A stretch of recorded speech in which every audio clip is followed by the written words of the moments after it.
साबिक वज़ीर-ए-आज़म नवाज शरीफ के साहबजादे हुसैन नवाज ने खुफिया असासे ढूंढने वाली फर्म ब्रॉडशीट LLC के मालिक क़ाविम मूसवी के इस दावे को झूठ का बुलंदा करार दिया है कि सन 2012 में शरीफ फैमिली की जानिब से इसको इनके खुफिया असासे ना ढूंढने के इवज़ एक रिश्तेदार के जरिए रिश्वत की ऑफ़र की गई थी। हुसैन नवाज का कहना है कि जब हुकूमत पाकिस्तान ने सन 2003 में नैब के साथ गैर मुल्की असासे ढूंढने का मुआहदा मनसूख कर दिया था तो सन 2012 में किसी को क्या पड़ी थी कि वो ब्रॉडशीट को असासे छुपाने के इवज़ रिश्वत की ऑफ़र करता। याद रहे कि मूसवी का यह इल्ज़ाम पाकिस्तानी सरकारी खबर agency associate press of Pakistan ने रिपोर्ट किया था कि इसे नवाज शरीफ के एक रिश्तेदार ने रिश्वत की ऑफ़र की थी। बाद वजारत इत्तलात के इमा पर पाकिस्तानी अखबारात ने इस कहानी को उठाया और टॉक शोज़ में इस पर बहस करवाई गई। दूसरी तरफ हुसैन नवाज कहते हैं कि बरतानवी कंपनी का ये भोंडा इल्ज़ाम दरअसल वो खिफत मटाने की कोशिश है जो इसे बरतानवी अदालत के एक हालिया फैसले की वजह से उठाना पड़ा, जबकि इसकी जानिब से शरीफ खानदान के लंदन फ्लैट जब्त करने की दरख्वास्त मुस्तरद कर दी गई। बरतानवी अदालत के इस फैसले के बाद शरीफ खानदान के खुफिया असासे बाजियाफ्त कराने में नाकाम रहने वाली फर्म ब्रॉडशीट LLC के ईरानी निजात मालिक क़ाविम मूसवी ने दावा किया है कि नवाज शरीफ का भांजा या भतीजा होने का दावा करने वाले एक शख्स ने इनसे सन 2012 में रब्ता किया और इनके खिलाफ तहकीकात रोकने के लिए बतौर रिश्वत भारी रकम की पेशकश की। क़ाविम मूसवी का कहना था कि अंजुम डार नामी एक आदमी खुद को नवाज शरीफ का भांजा या भतीजा बताते हुए इससे 2 बार मिला, एक बार कैंटरबरी में और फिर लंदन में। इन्होंने कहा कि मज़कूरा फ़र्द ने इन्हें $2.5 करोड़ की पेशकश की। ताहम अजीब बात यह है कि खुफिया जायदादों का सुराग लगाने वाली एक बड़ी बैनुल-अक़वामी कंपनी के सरबराह ने यह जानना भी गवारा न किया कि वो शख्स वाकई नवाज शरीफ का रिश्तेदार है या नहीं। मूसवी के पास ना तो उस शख्स का कोई फ़ोन नंबर है और ना ही घर या दफ्तर का कोई एड्रेस। एक हालिया इंटरव्यू के दौरान जब मूसवी से पूछा गया कि उन्हें कैसे यकीन हुआ था कि जो शख्स उनके पास रिश्वत की ऑफ़र लेकर आया वह नवाज शरीफ का रिश्तेदार है, तो उन्होंने बताया कि उस शख्स ने मुझे एक तस्वीर दिखाई थी जिसमें नवाज शरीफ ने उन्हें गले लगाया हुआ है। जबकि मूसवी से पूछा गया कि आया उन्होंने रिश्वत की इस पेशकश पर गौर किया था,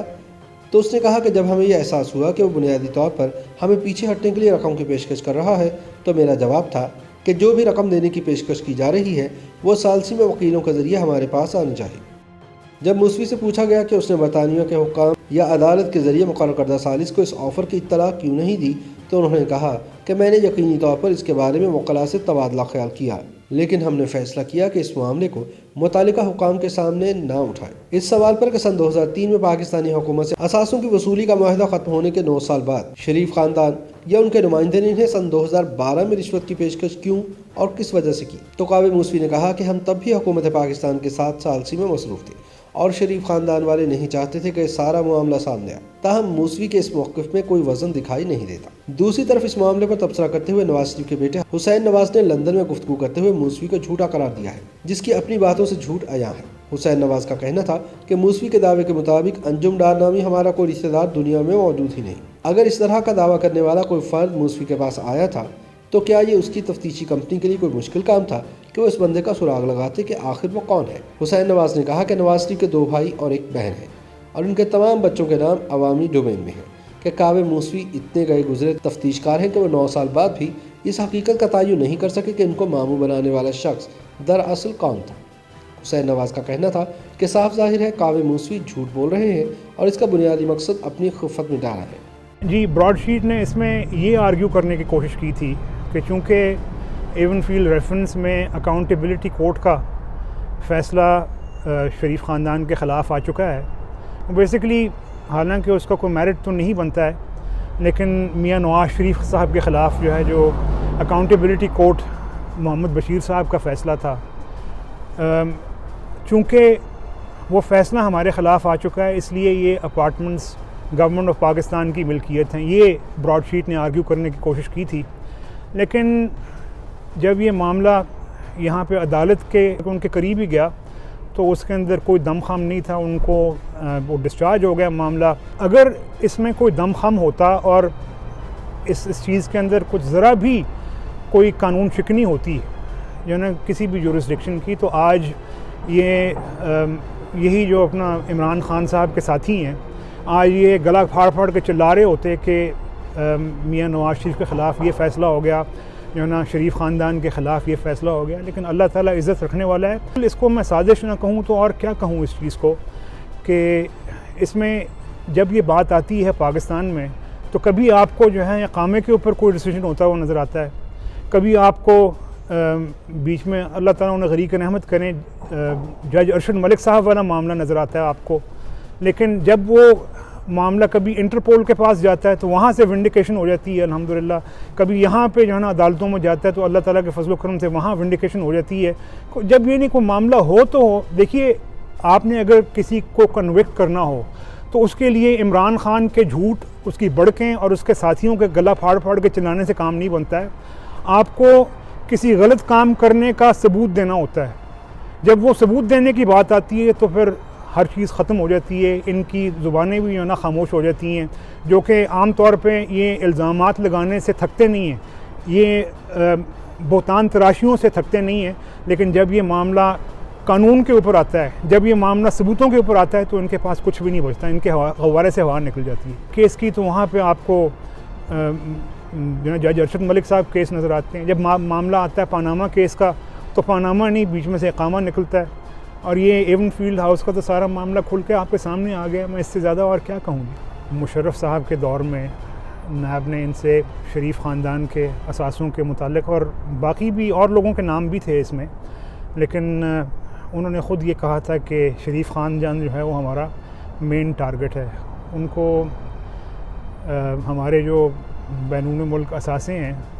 उसमें कोई कमज़ोरी या उसमें कोई कानून शिकनी जो है तलाश करने के लिए कहा था उन्होंने। और आज इस चीज़ को करीबन 20 साल हो गए हैं। शरीफ ख़ानदान के मुतालिक वो कुछ भी गैर कानूनी चीज़ तलाश नहीं कर सके। और यहाँ फिर ये हुआ कि नायब के साथ ही उनका कोई झगड़ा चल पड़ा, और उस झगड़े के बाद उन्होंने केस किया नायब पर और हुकूमत पाकिस्तान पर। और जो मेरे इल्म में है कि तकरीबन $6 करोड़ उन्होंने इनको सू किया, और $6 करोड़ पाकिस्तान गवर्नमेंट का इस चीज़ के ऊपर जा चुका है, जो कि पाकिस्तानी टैक्स पेयर के पैसे से, वो जो अवाम अपने खून पसीने की कमाई से टैक्स अदा करते हैं, उससे वो अदा हुआ 6 करोड़। और आप मुझसे बेहतर जानते हैं कि ये अपार्टमेंट्स क्या, जो कुछ भी हमारा यूके में है उससे कहीं कहीं ज़्यादा है ये अमाउंट। इससे पहले रवां हफ्ते के इंटरव्यू में ब्रॉडशीट के मालिक मूसवी ने शरीफ खानदान पर बदउनवानी के इल्ज़ामात आयद किए और एवनफील्ड हाउस में कुंबे की जायदादों की तहकीकात के लिए अपनी कंपनी की खदमात हासिल करने के लिए हुकूमत पाकिस्तान को अपनी खदमात की दोबारा पेशकश की, लेकिन अब तक हुकूमत इसकी पेशकश में दिलचस्पी लेती दिखाई नहीं देती। इससे पहले एक बरतानवी अदालती हुक्म के बाद ब्रॉडशीट LLC को हुकूमत पाकिस्तान को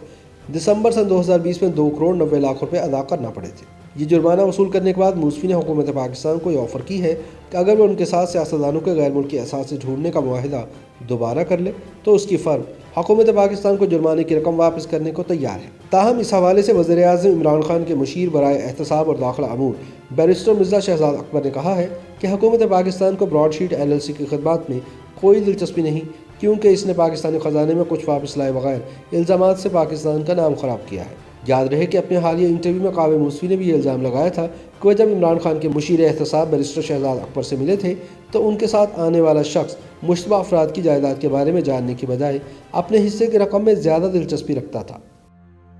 YouTube पर गूगली न्यूज देखने के लिए youtube.com की सर्च बार में गूगली न्यूज TV टाइप करें। गूगली न्यूज के पेज पर सुर्ख रंग के सब्सक्रिप्शन वाले बटन पर क्लिक करना ना भूलिए। YouTube पेज पर अपलोड होने वाली वीडियोस से बाखबर रहने के लिए बेल आइकन पर क्लिक कीजिए। आपको हर नई वीडियो के बारे में नोटिफिकेशन मौसूल हो जाएगा।